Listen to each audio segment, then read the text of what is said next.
Muito bom dia, agronegócio! Hoje é quarta-feira, dia 21 de setembro de 2022, agora são 8 horas e 52 minutos pelo horário oficial de Brasília. Estamos no ar com a nossa abertura de mercado, que, como sempre, traz as mais importantes e relevantes informações da manhã para que você seja o produtor rural mais bem informado do Brasil ou qualquer profissional do agronegócio que esteja nos acompanhando nesta manhã de hoje, aqui pelas nossas redes sociais. Estamos ao vivo pelo Instagram, pelo YouTube e também pelo Facebook nessa manhã de hoje, e como sempre, e também pelo noticiasagricolas.com.br, senhoras e senhores, lembrando que a nossa abertura de mercado tem o apoio da Cochupé, a maior cooperativa de cafeicultores do mundo, e que depois dessa nossa conversa inicial, você vai direto para as redes sociais, seguir @cooperativa Cochupé e ficar por dentro de tudo que acontece na cafeicultura brasileira e mundial, tá certo? Ótimo!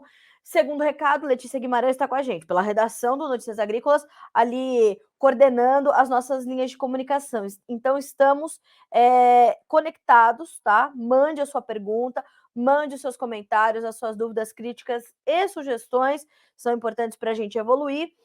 E lembrando que não só pelo Instagram você pode fazer isso, mas pelo YouTube também. O chat está aberto por lá também, tá certo? Mande para nós também de onde você está falando. A gente quer saber até onde chegam as informações do Bom Dia Agronegócio, não só nessa quarta, mas vamos juntos na semana toda, senhoras e senhores. Bom, vamos começar com a nossa rodada de preços, naturalmente, mas eu quero muito começar, embora eu esteja hoje um pouquinho descabelada, como eu posso perceber aqui, ó.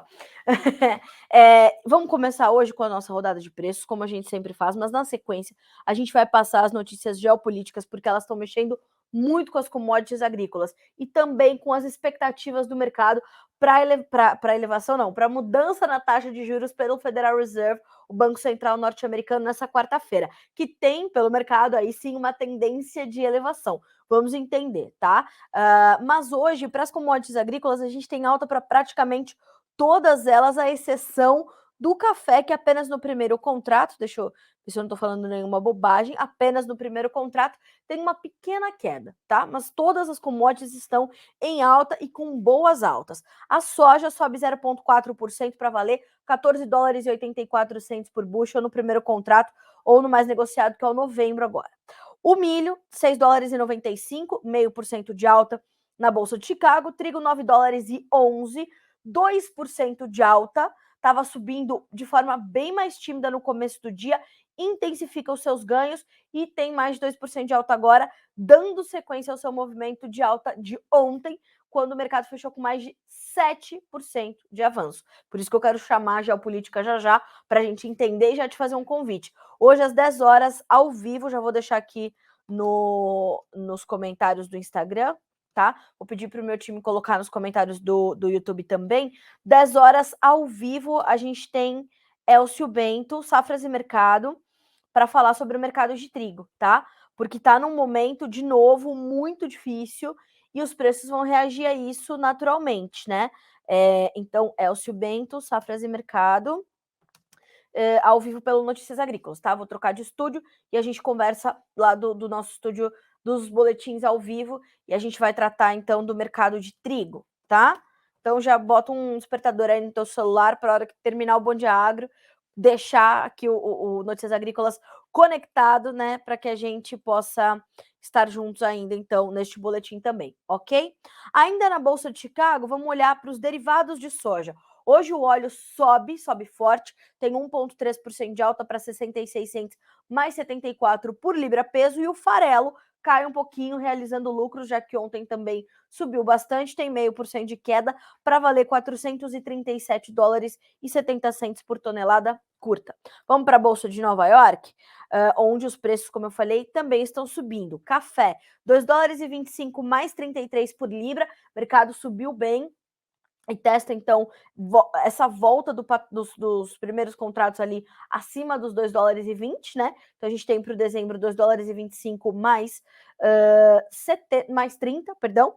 O açúcar, 18 centes mais 29 por libra-peso, para subir 0,6%. O algodão se recuperando de 2 dias de baixas muito fortes e tem agora 1,8% de alta para 95 centes por libra-peso. O petróleo, o WTI, 86 dólares redondinhos por barril e uma alta de 2,5%. Como eu falei, hoje é dia de alta para as commodities todas.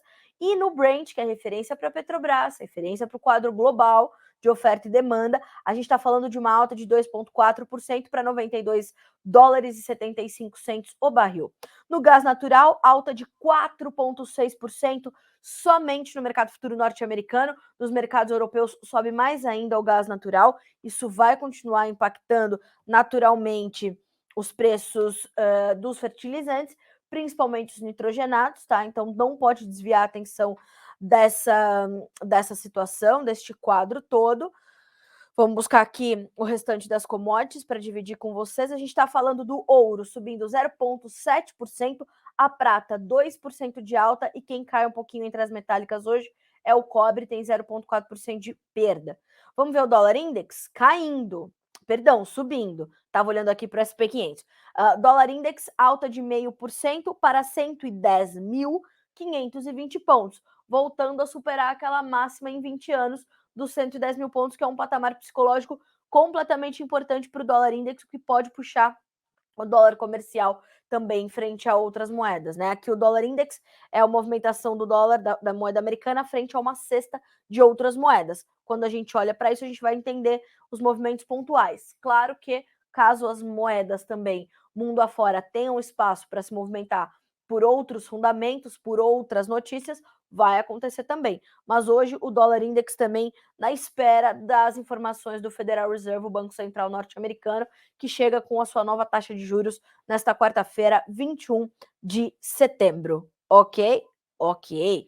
Então tá. Seguindo por aqui, senhoras e senhores, a gente vai dar uma olhadinha também na Bolsa de Dalian, mercado futuro lá na China, levantamento de Eduardo Vanin, né, analista de mercado da Agrinvest, então é um levantamento, na verdade, da Agrinvest, e o Vanin destaca o seguinte, vamos colocar aqui para vocês, ó, a China já teria comprado 3 milhões de toneladas de soja argentina, vamos entender se isso realmente se efetiva, se realmente isso se deu, né, vamos acompanhar e vamos tentar, portanto, entender. Bom, a gente tem para o farelo, alta, para o óleo de soja, alta, e para o milho também alta. E eu volto a dizer, se você ainda não acompanha este boletim, este blog da Agrinvest, é o agrinvest.inteligência.agr.br, tá? Ou você pode baixar o aplicativo da Agrinvest também, que é o Agrinvest Go, tá? Eu vou inclusive deixar aqui nos nossos comentários também o arroba da Agrinvest para vocês seguirem no Instagram, porque a gente tem muita informação ali, insights de quem vive o mercado, como eu costumo dizer, né? Então já vou deixar aqui a Agrinvest marcadinha para vocês, tá certo? Para acompanharem esse cenário todo. No resumo ali do Eduardo Vanin, entre fundamentos e financeiro, bolsas em leve alta, petróleo em alta acima dos 86 para o WTI, investidores de olho na reunião do Federal Reserve, que acontece às 15 horas, horário de Brasília. Alta de 75 pontos base está dada, então pelo menos 0,75 a gente deve ter de aumento na taxa básica de juros americana, na perspectiva do que pôde levantar aqui o Eduardo Vanin, analista da Agrinvest. Investidores querem mais detalhes até onde pode ir o atual ciclo de alta de juros. Ontem, a taxa de 2 anos chegou a 3,95%, máxima em 15 anos. Na Europa, os governos estão nacionalizando as empresas de energia, aumento, portanto, do seu endividamento. Colheita da soja atrasada nos Estados Unidos e plantio no Brasil caminhando. A soja continua recebendo suporte do farelo e dos demais grãos. Então, atenção, tá? Não só do farelo, mas hoje também do óleo, né? Que está subindo ali mais de 1% nessa manhã de quarta-feira na Bolsa de Chicago. Então, temos essa análise do Eduardo Vanin, né? Como eu falei, sigam esse perfil, @agrinvest, e sigam também, baixem esse aplicativo, que é o Agrinvest Go, vou colocar aqui para vocês, ó, Agrinvest Go, tá? Tá disponível em todas as lojas de aplicativo, ali você tem né, uns aperitivos de algumas informações e você pode fazer alguns planos ali e ter informações mais completas, fora que eles trabalham com toda a parte de comercialização, eles têm curso, outro dia já indiquei lá no Jornalista da Soja, a Universidade do Trader, né, que é um curso incrível da Agriinvest, muito completo, né, para quem quer se especializar nessa questão da comercialização ou implementar uma gestão mais detalhada e mais profissional na sua propriedade, tá? Para fazer comercialização de grãos, de algodão, de boi, é muito completo, como eu falei. Bom, então temos essa passada pelos preços, essa rodada inicial do mercado. Ótimo. Como eu falei, hoje vamos começar com as informações de geopolítica que são completamente relevantes para a gente entender esse momento do mercado. Quando eu falei que o trigo estava intensificando seus ganhos, eu estou falando nesse momento de altas que variam de 5 a 17 pontos e meio. Naturalmente, os vencimentos mais curtos estão subindo mais, porque a preocupação com a oferta ela é agora, né? Já agora, nesse momento, né? Então, isso vai trazer altas mais expressivas para os contratos mais curtos. Mas perceba que o dezembro vale 9 dólares e 11 e o maio 9 dólares e 26 centes por bushel. Já há um spreadzinho, né, uma diferençazinha entre os vencimentos, mas isso mostra que realmente essa preocupação com a oferta ela vai sendo carregada, né? Então a gente tem dezembro 9 dólares e 11 centes por bushel, 17 pontos e meio de alta, o março 9 dólares e 21, 13 pontos mais 75, o maio 9 dólares e 26 com 11 pontos e meio, julho 9 dólares e 10, 5 pontos mais 25 de alta. Primeira coisa, Vladimir Putin anunciou uma mobilização de mais tropas para a guerra na Ucrânia e acusa o Ocidente de chantagem nuclear, é a manchete da Reuters. Mas qual que é a grande informação? Essa mobilização de mais homens para resolver principalmente a situação ali de Donbass, da região de Donbass, segundo o Vladimir Putin. E ele convocou, não é pouca gente, tá? São 300 mil reservistas russos para lutar na Ucrânia e disse que Moscou responderia com o poder de todo o seu vasto arsenal se o Ocidente promoveu o que ele chamou de, abre aspas para o presidente russo, chantagem nuclear por causa do conflito. Foi a primeira mobilização desse tipo feita pela Rússia desde a Segunda Guerra Mundial e significa uma grande escalada da guerra agora em seu 7º mês, tá? O conflito começou dia 24 de fevereiro de 2022.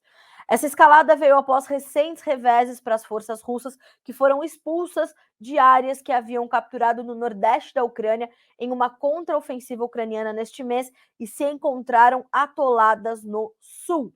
Em um discurso televisionado para a nação, Putin disse que, abre aspas, se a integridade territorial de nosso país for ameaçada, usaremos todos os meios disponíveis para proteger o nosso povo. Isto não é um blefe. E a gente já pôde perceber que o Vladimir Putin já blefou o que tinha que blefar até dia 24 de fevereiro, não foi? Então, eu acho que a gente tem que realmente tem que ter muita atenção a isso. A gente, claro, vai buscar entender mais a fundo o que isso significa para os mercados, o que isso significa para a sociedade como um todo, para o redesenho da nova ordem mundial, como eu tenho sempre frisado aqui no Bom Dia Agronegócio e nas entrevistas que a gente faz para entender tudo isso que está acontecendo e a necessidade disso tudo, se há essa necessidade, efetivamente, né? Porque traz realmente, né? Tem essa preocupação bastante séria, então vamos acompanhar, tá bem?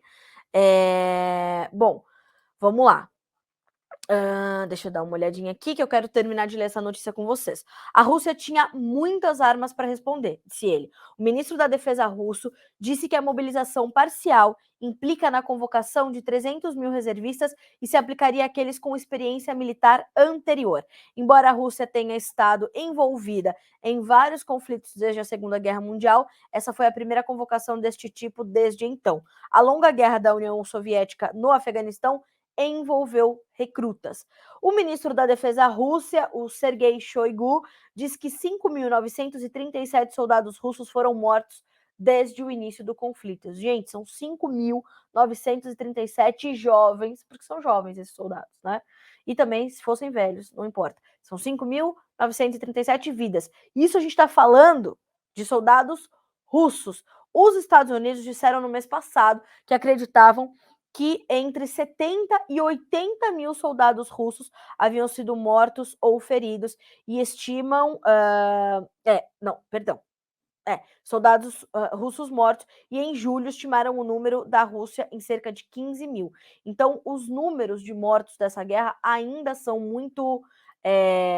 São difíceis de serem efetivamente contabilizados ainda, né? A gente sabe que há muitos soldados e uma parcela grande da população ucraniana também perdeu a sua vida nesse conflito, então a gente tem né, grande saldo negativo desse conflito que já dura 7 meses, portanto. Bom, essa é uma informação. A União Europeia, diante destas notícias, já se posicionou também e falou: ó, aqui você não se cria Vladimir Putin, e se você realmente optar por esse caminho, a gente vai voltar a reagir, a gente pode endurecer as sanções e tudo mais, e haverá consequências de nossa parte. Abre aspas para o porta-voz da Comissão Europeia, Peter Stano.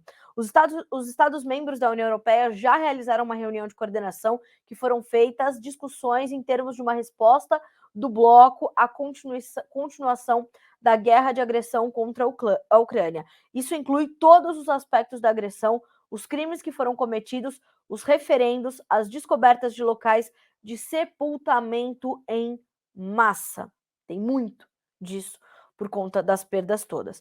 E Stano diz que não há anúncios a serem feitos nessa fase sobre novas sanções contra a Rússia, já que as discussões sobre uma sexta rodada de medidas do bloco são confidenciais. Lembrando que essas altas do gás natural, essas altas do petróleo, essa crise energética e essa crise de alimentos, ela está muito atrelada a este conflito que acontece entre dois players importantíssimos de ambos os mercados, de energias e de alimentos. E os dois mercados são correlacionados. Então, senhoras e senhores, apertem os cintos, porque a gente vê uma intensificação disso tudo. No meio dessa situação toda, a União Europeia tem aprovado a chamada Lei Verde, né, e avança com isso, que é o seguinte: não se compra alimento de origem de áreas desmatadas pós dezembro de 2019. Aí, senhoras e senhores, a Abiov, a Associação Brasileira das Indústrias de Óleos Vegetais, já fez um cálculo de que as cargas de soja, pelo menos, deverão ser 40 toneladas mais caras se essa lei realmente avançar e for adiante. Agora, a gente está falando da União Europeia colocando lei em cima de lei, porque ela fala de áreas de desmate ou de supressão vegetal ou de conversão de áreas, como a doutora Samantha Pineda sempre frisa aqui nas suas entrevistas ao Notícias Agrícolas, grande conhecedora de legislações ambientais, não só no Brasil, mas no mundo, por isso está em Nova York falando sobre a nossa sustentabilidade. Ela fala, a gente precisa entender o que foi desmatado, o que foi aberto, o que foi convertido dentro da lei. O que está dentro da lei tem que ser respeitado. E o que está acontecendo na União Europeia é mais ou menos por aí. Nem mesmo o que está em conformidade com a legislação ambiental será aceito pelo bloco.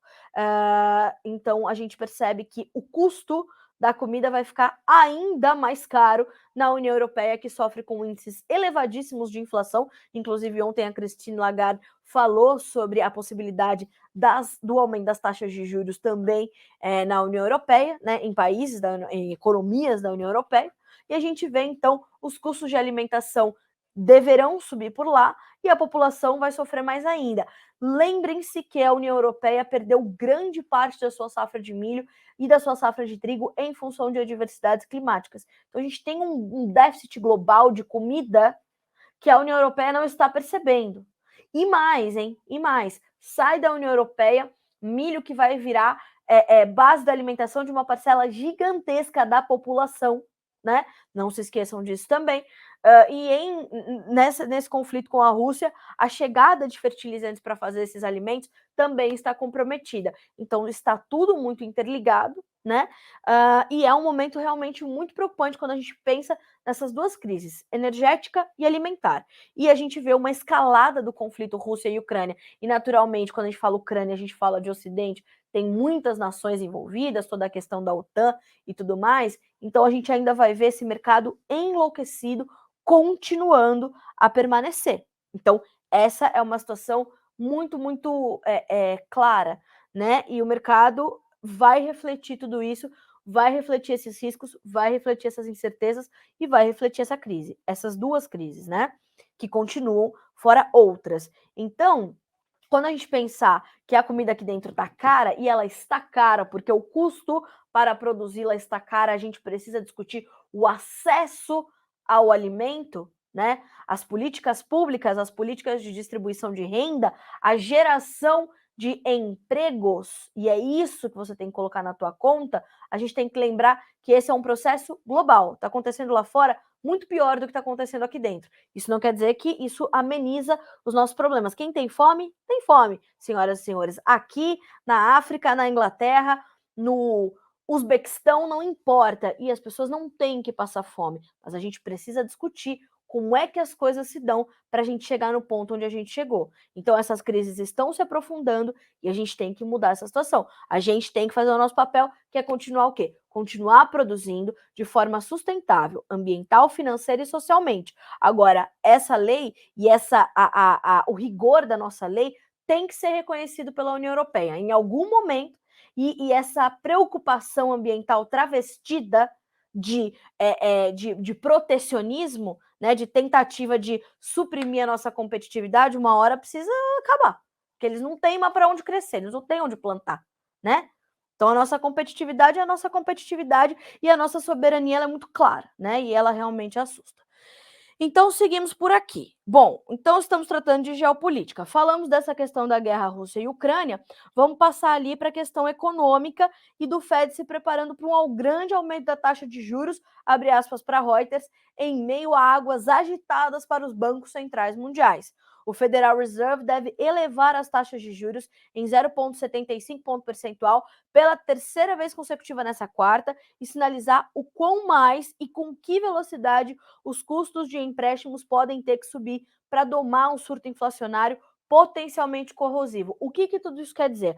Atenção ao discurso de Jerome Powell, CEO, ou chairman, melhor dizendo, chairman do Federal Reserve, o presidente do Banco Central dos Estados Unidos, o senhor Jerome Powell, que está com os cabelos em pé para conseguir fechar todas as contas, né? E nessas entrelinhas, né, os discursos do Jerome Powell são bem subjetivos, né? Então ele dá nas entrelinhas esses sinais dos caminhos que o Federal Reserve escolhe trilhar diante do quadro que está vendo. Inflação lá em cima nos Estados Unidos. São os índices mais elevados desde a década de 80. Então, o chairman do Federal Reserve tem muito trabalho, está dormindo 2 horas por noite, com certeza. Então, a decisão sai hoje às 15 horas. Antes disso, o mercado vai ficar meio ali na defensiva, hoje commodities agrícolas em polvorosa por conta dessa questão Rússia e Ucrânia, mas na sequência dessa divulgação, a gente vai ver uma movimentação bastante forte no câmbio, né, no dólar frente ao real e, claro, outras moedas. Então, atenção à movimentação cambial e também entender o que esse aumento na taxa de juros nos diz sobre o futuro da economia norte-americana, naturalmente, da economia global e o quanto de uma possibilidade de recessão está na nossa cara. Então, a gente precisa saber que essas possibilidades, essas probabilidades de recessão, elas são muito mais palpáveis nesse momento, principalmente confirmadas com essas elevações de taxas de juros para os Estados Unidos e para outras economias no mundo todo, como tem acontecido aqui no Brasil também, tá? Então, atenção.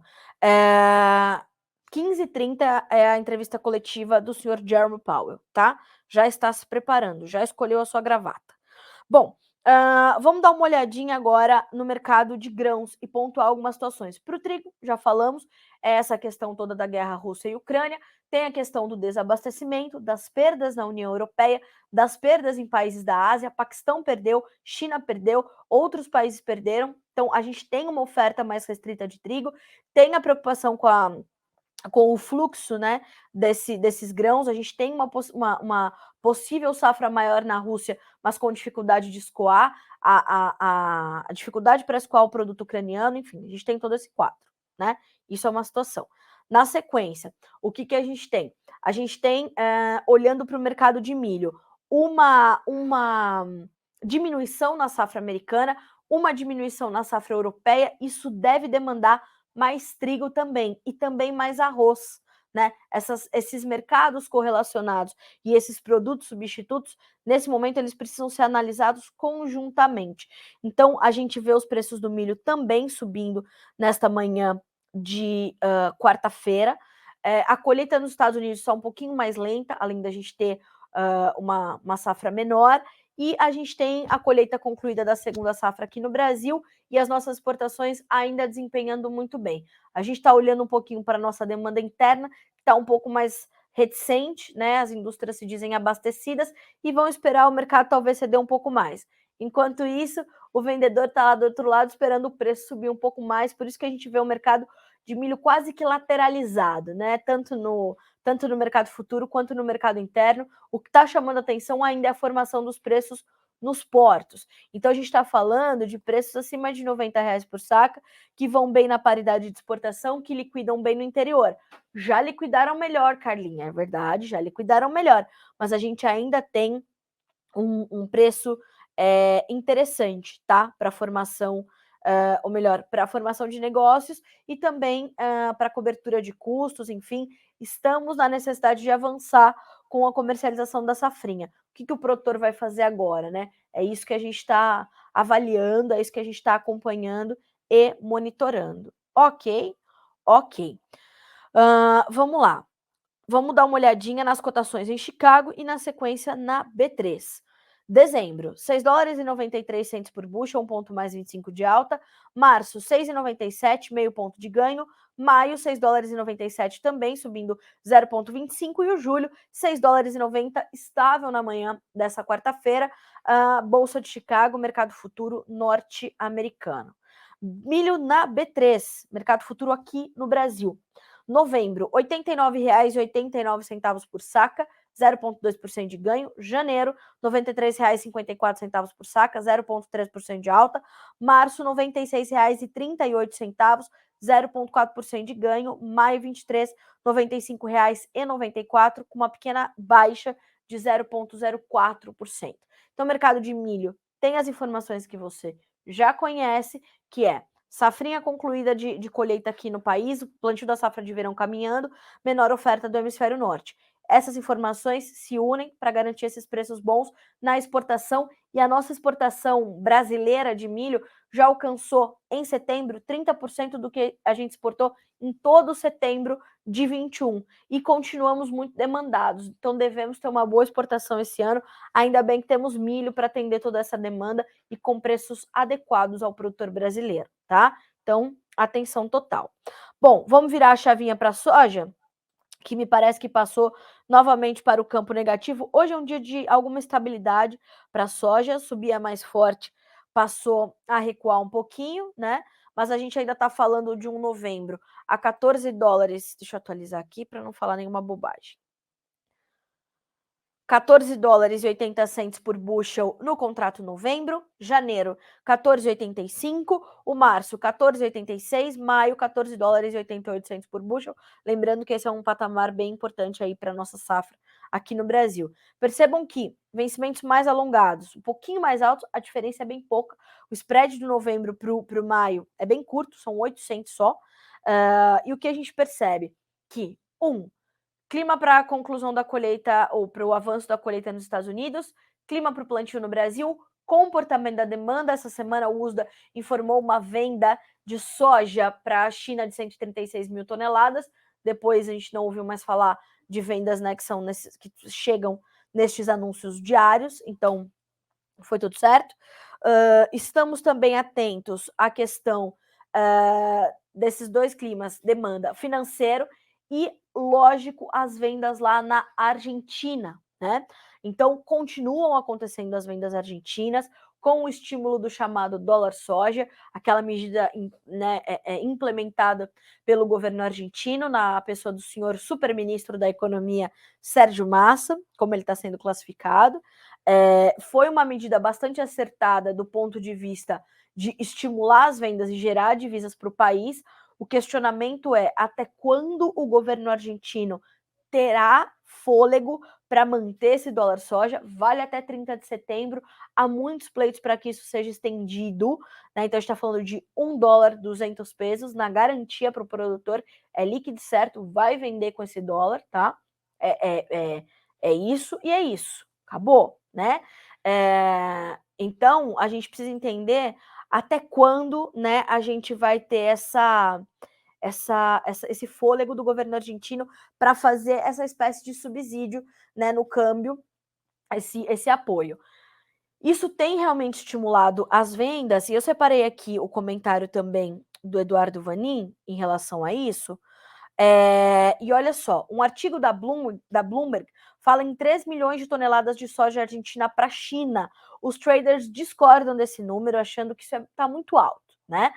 Os dados da Argentina falam em 2,15 milhões de toneladas em licenças de exportação de soja até agora, até o último dia 14, segundo pôde apurar o Vanin. De qualquer forma, é espaço que a Argentina está tirando dos Estados Unidos.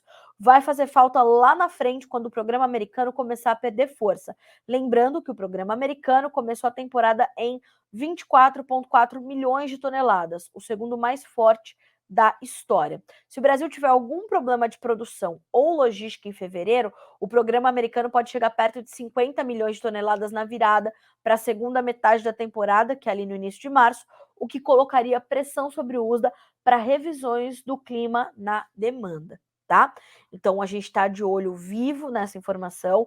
A movimentação na Argentina movimenta o mercado em Chicago, limita o potencial de ganho dos preços. Por quê? Porque a gente tem mais oferta disponível para ser comercializada, né? As vendas na Argentina, antes desse estímulo, estavam completamente paradas. Então a gente tem essa movimentação toda e a gente precisa olhar para tudo isso, tá? Lembrar que esse é um ponto, uma perspectiva que continua muito presente no radar, tá? Vamos passar aqui pelos nossos comentários para a gente arredondar essas informações, né? O meu amigo Diogo Oliveira, lá de Poços de Caldas, Minas Gerais, do @DNA do Leite.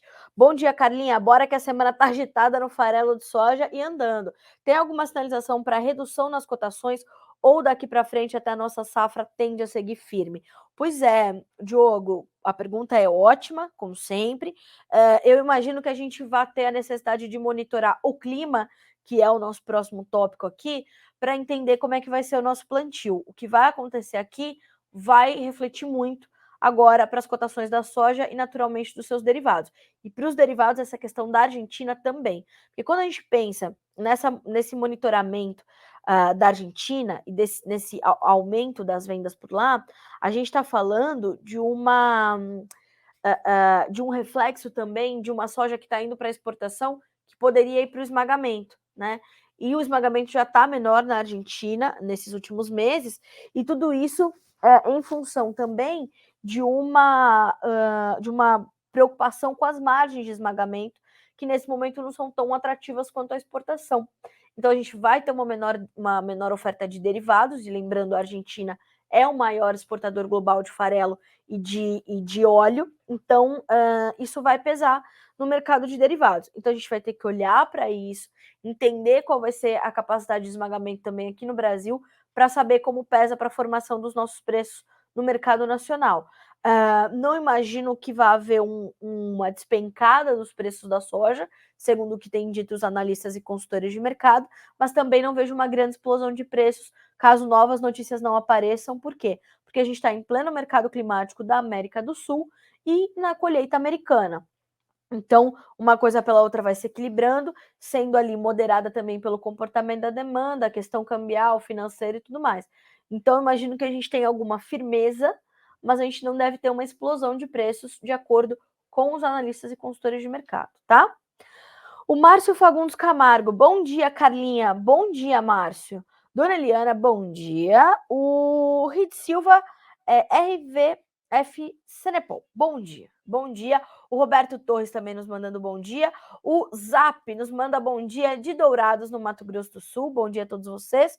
Vamos passar ali pelo YouTube, senhoras e senhores. O Ricardo Silva nos mandando bom dia. O Agnaldo Peron, bom dia, Carlinha. Chuva boa aqui nesse momento em Carapó, Mato Grosso do Sul. Deixa chover que tá plantando, né? já dá para plantar a sojinha por aí. O Júlio Ribeiro, de Uberlândia, nos mandando bom dia. O Renato Lourenção, bom dia, chegamos. Bom trabalho a todos. Bauru, 17 graus, chuvinha. Como os juros da super quarta podem afetar as commodities e o agro nesse momento? Falei bastante hoje sobre isso, né? Então já trouxemos essas perspectivas. O pessoal da LG Comércio de Cereais, bom dia, Carla. Ótima quarta-feira. Bom dia. E acho que por enquanto é isso. Mandem as suas colocações, as suas perguntas, enfim, vão mandando e aquilo que for possível eu vou respondendo por aqui, tá? Agora, senhoras e senhores, vou pedir para a Letícia colocar para vocês no ar a manchete de Luiz Carlos Molion, climatologista, um dos mais experientes climatologistas brasileiros, muito reconhecido e benquisto pelo agronegócio. E ontem o Molion trouxe essa entrevista ao Alexander Horta, né? Falou ao Notícias Agrícolas para trazer as condições de clima para a próxima safra. Essa entrevista, uma entrevista longa, muito detalhada, já está disponível para você aqui no Notícias Agrícolas e alguns pontos de alerta, né, do Molion. Para a faixa leste do Brasil, chuvas plantadeiras só em novembro, tá? Na faixa oeste, plantio autorizado, vamos embora, vamos plantar que tá chovendo. E a gente foi mostrando esses mapas aqui no Bom Dia Agro. A Virginia Alves esteve conosco na sexta-feira passada, trazendo justamente essa perspectiva. Ali na faixa oeste do Brasil, bons índices de chuvas, bons índices de umidade.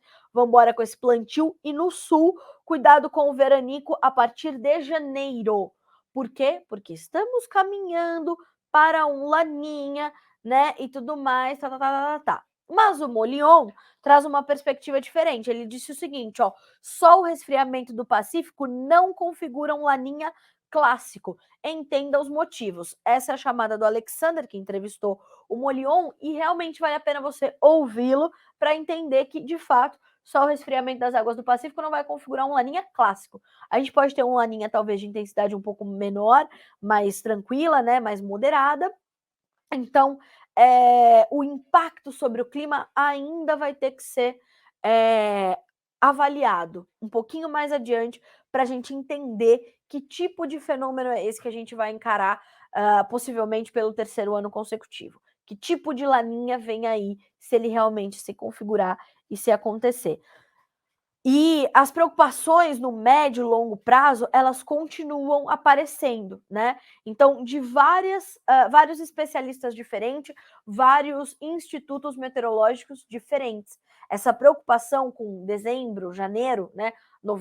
A segunda metade de novembro, dezembro, janeiro, é a maior preocupação para a nova safra. E são meses, a gente não pode esquecer, que são bem importantes, determinantes para a nossa produtividade. Então, a gente precisa da presença da umidade efetiva para a gente ter a garantia aí de um bom potencial produtivo. E a gente precisa lembrar que o sul do país, que é onde a preocupação é maior, planta um pouquinho mais tarde, né, a sua soja. Então, atenção, tá?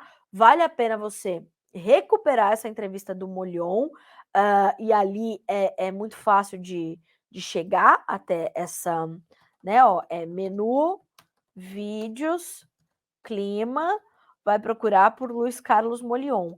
E o pessoal já vai colocar o link para vocês lá no YouTube também, tá? O Instagram deixa a gente colocar link, né? Ele não linka a informação, mas tá indo lá já para o YouTube também, ok?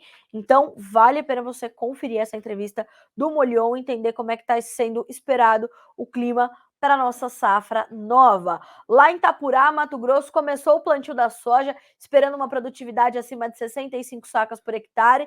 Trabalho feito pelo Guilherme Dorigatti, do chamado Realidades da Safra, que é aquele nosso rally, né? Todo dia o Guilherme conversa com os produtores, presidentes de sindicatos, para saber como é que estão as nossas safras. E a gente tem essa perspectiva em Itapurá, Mato Grosso, então, onde o plantio já foi iniciado, tá certo? Então, vamos ficar de olho, porque vai exigir atenção e monitoramento. Bom, vamos mudar a nossa chave e vamos trazer as informações agora do mercado de café? Vamos. Então tá bom. Hoje é um dia de novas altas para o mercado cafeeiro lá na Bolsa de Nova York. Vamos dar uma olhadinha nas cotações nesse momento. Mentira, o mercado já virou completamente volátil. Dezembro, 2 dólares e 24 mais 65 por libra, 0,2% de baixa. Março, 2 dólares e 18 mais 55, 0,09% de queda. Maio, 2 dólares e 14 mais 85, caindo 0,1%. Julho, 2 dólares e 11 mais 35, uma baixa de 0,3%. Pessoal, o mercado, ele continua muito volátil. Olha, horas sente o financeiro, horas sente os fundamentos. E os fundamentos seguem dando suporte importante. Tanto que os preços voltam a atuar acima dos 2 dólares e 20 por libra peso nos contratos mais próximos, nos referentes a 23, 2 dólares e 18 e um pouquinho mais. Aí o maio, 2 dólares e 14 e um pouquinho mais. Ontem, quando a Virgínia entrevistou o senhor José Braz Matiello, que é uma referência na cafeicultura brasileira, ele trouxe essa perspectiva né, de atenção às cotações, mas às safras, e trouxe esse alerta que para mim é muito importante, que é o seguinte, ó, recuperação na safra de café arábica 23 não deve acontecer de forma tão significativa, afirma Matiello. E olha só o que ele diz. As atenções do setor cafeiro já se voltam para a produção 23. Após 2 anos de bastante instabilidade climática, a próxima safra é esperada com uma possível retomada na produção de café arábica, apesar das preocupações de um terceiro ano com laninha continuar no radar. Passada a colheita 22, José Braz Matiello, que esteve recentemente nas principais áreas de produção, afirmou que a produção do ano que vem, de fato, pode ser maior que a desse ano, porém, sem grandes números exuberantes como esperado anteriormente pelo setor. Abre aspas para José Braz Matiello. As lavouras sentiram bem, principalmente as mais novas. As que produziram desfolharam muito. As que não produziram estão com enfolhamento reduzido, mas ainda assim com capacidade de produzir. Em algumas regiões vai cair muito a produção para 2023. Deve aumentar, visto que essa produção foi muito baixa, principalmente na maior região de Arábica, mas ainda assim com uma alta pouco expressiva. A expectativa era de uma alta para 2023, mas não deve ser tão alta assim. Acredito que vai aumentar um pouquinho nessas regiões, mas não muito, explicou o senhor, portanto, José Braz Matiello.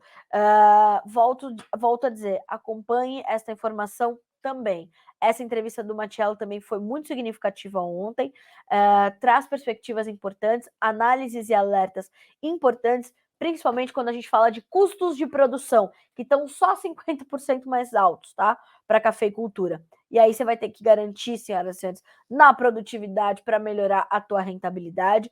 Ainda segundo o engenheiro agrônomo da Fundação Procafé, a produtividade elevada, a racionalização dos produtos e a administração financeira efetiva podem ajudar o produtor a ter boas margens de rentabilidade no café. Então, o cafeicultor brasileiro não descansa um minuto sequer, né? Não tem um minuto de paz o cafeicultor brasileiro. Então, atenção, atenção ao dólar, que hoje está caindo, R$ 5,14 é a cotação da hora, agora 9 horas e 34 minutos, a baixa é de 0,31%, ok?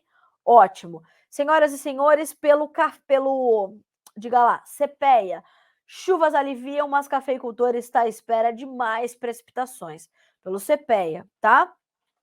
Após algumas semanas apreensivas, as recentes chuvas registradas em regiões cafeeiras trouxeram certo alento a produtores. Segundo pesquisadores do CPEA, as precipitações são importantes para as floradas iniciais e também para o desenvolvimento da temporada 23-24, tá?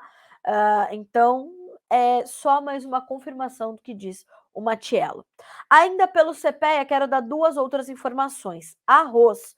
Com leve aumento na demanda e produtor firme, preços sobem. Se lembram, né, que ontem a gente estava falando com o Renato Lourenção sobre esses preços do arroz e por que estava subindo e tudo mais.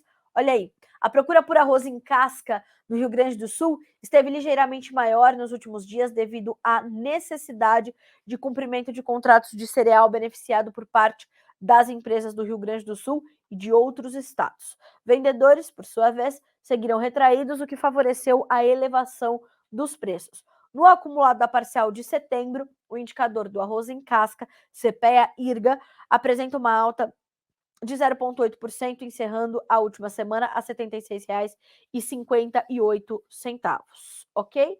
e ontem foi feriado no Rio Grande do Sul, devido à Revolução Farroupilha, né, no estado, e Dia do Gaúcho, né, foi ontem. Então, parabéns atrasado a todos os gaúchos. Que barbaridade.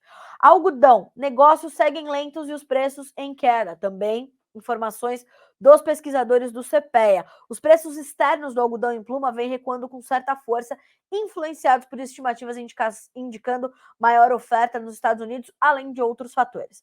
Pesquisadores do CPEA indicam que esse cenário vem pressionando os valores da pluma no Brasil e deixando o mercado interno em ritmo lento.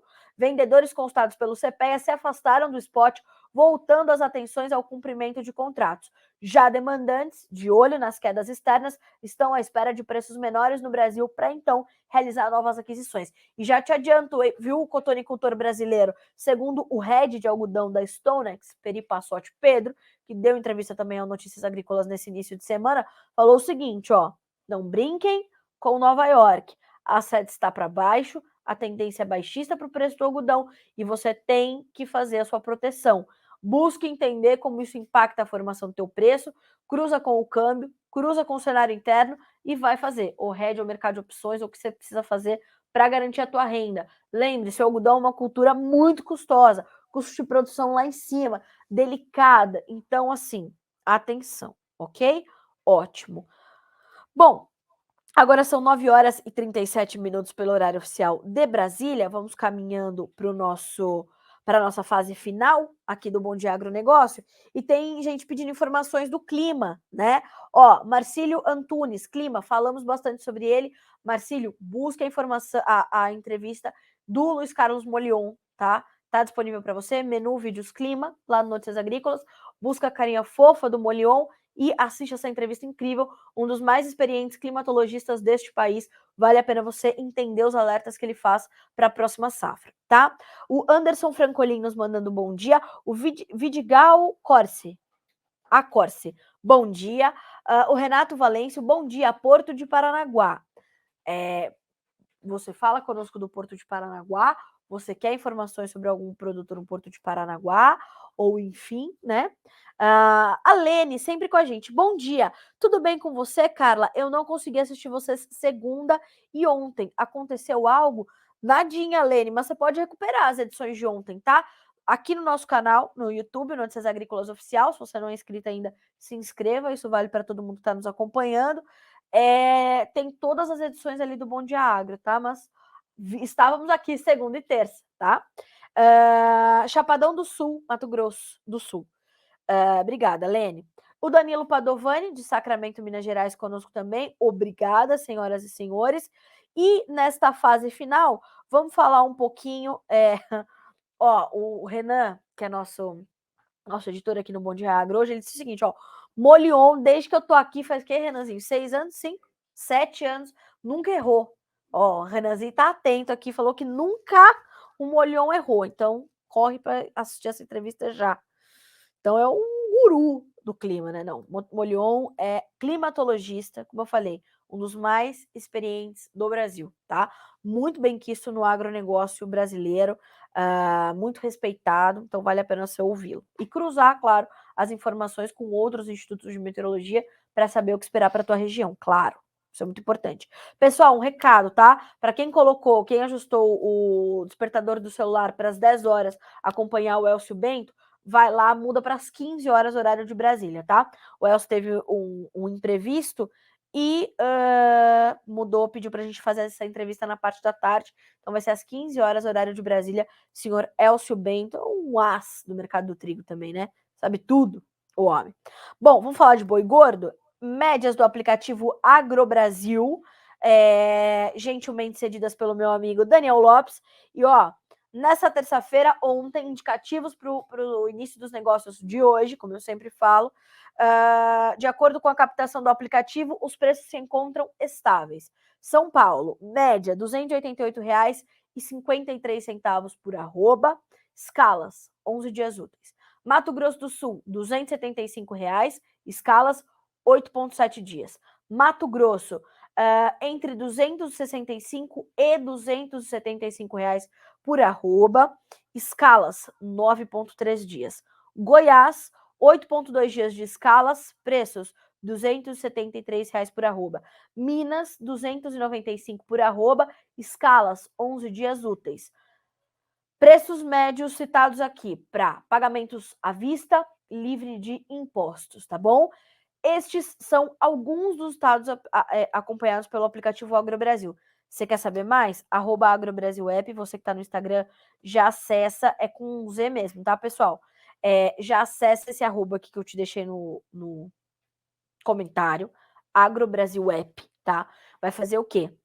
Vai baixar esse aplicativo, vai começar a registrar ali os seus negócios, vai ajudar a balizar o mercado. É você ajudando a formar o preço. Isso é muito importante, tá? É importante que o mercado entenda a realidade dos negócios pontuais para fazer a sua média, portanto, estadual e na sequência nacional. Fora que tem outras tantas informações ali no aplicativo. Mercado de reposição, termômetro dos frigoríficos, das escalas e tá.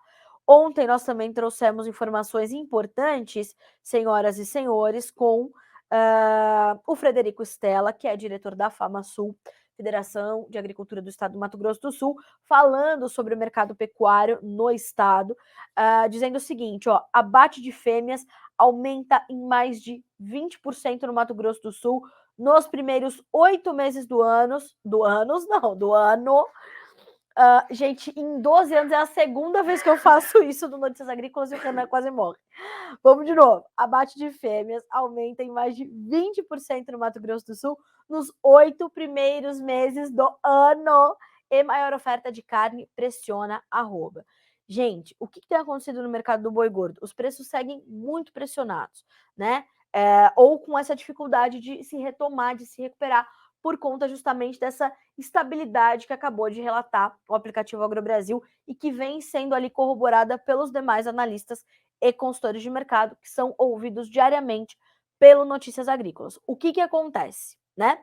A gente tem essa dificuldade na demanda interna que deixa o mercado um pouquinho mais inchado nos estoques de carne, né? E também com escalas mais alongadas e tudo mais em pleno período de entre-safra. Então, os analistas, os especialistas do mercado, porque ali a gente tem pecuaristas, analistas, consultores, economistas, pesquisadores do CPEA, como é o caso do Thiago Bernardino, trazendo esse entendimento ou esse detalhamento, falando, ó, a demanda interna por carne bovina ajuda a manter a pressão sobre os preços da arroba. Então, tem que monitorar esse quadro bem de pertinho também, tá?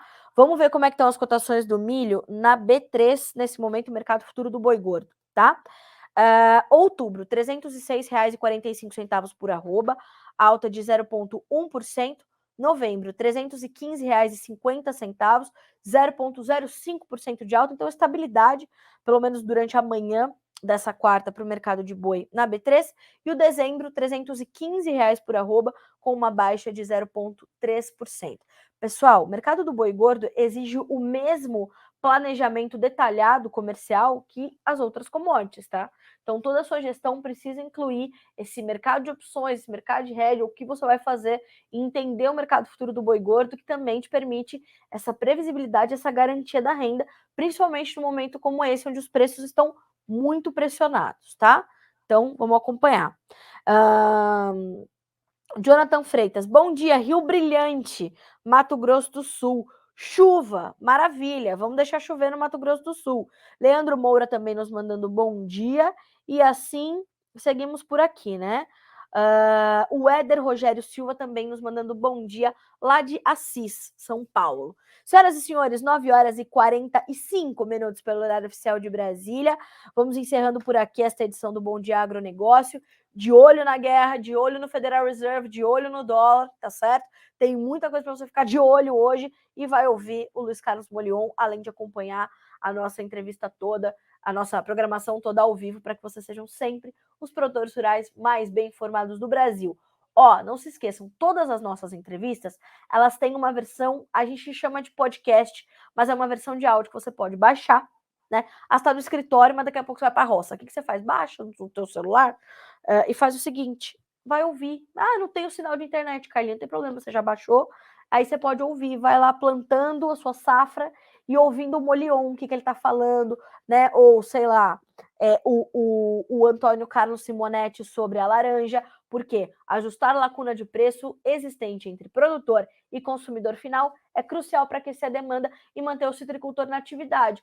Ou vai ouvir o seu Silvésio lá de Itapurá, ou vai ouvir a nova edição do Grão à Barra. Aliás, hoje é dia de conversa de cerca. Quem estará conosco? O diretor técnico da CNA, o Federação Nacional da Agricultura, o Bruno Luque, que liderou ali o documento O que Esperar dos Próximos Governantes, as demandas do agronegócio entregues aos presidenciáveis, aos candidatos ao Senado e aos governos de Estado. Completamente importante essa conversa. Entra no ar às 15 horas, horário de Brasília, como toda quarta-feira é dia de conversa de cerca, tá? Então tem muita coisa para você acompanhar aqui no Notícias Agrícolas, enquanto você dá conta aí dos seus afazeres, ok? Senhoras e senhores, amanhã a gente volta a se encontrar novamente, 9h47. Boa quarta-feira para você, bons negócios, até amanhã.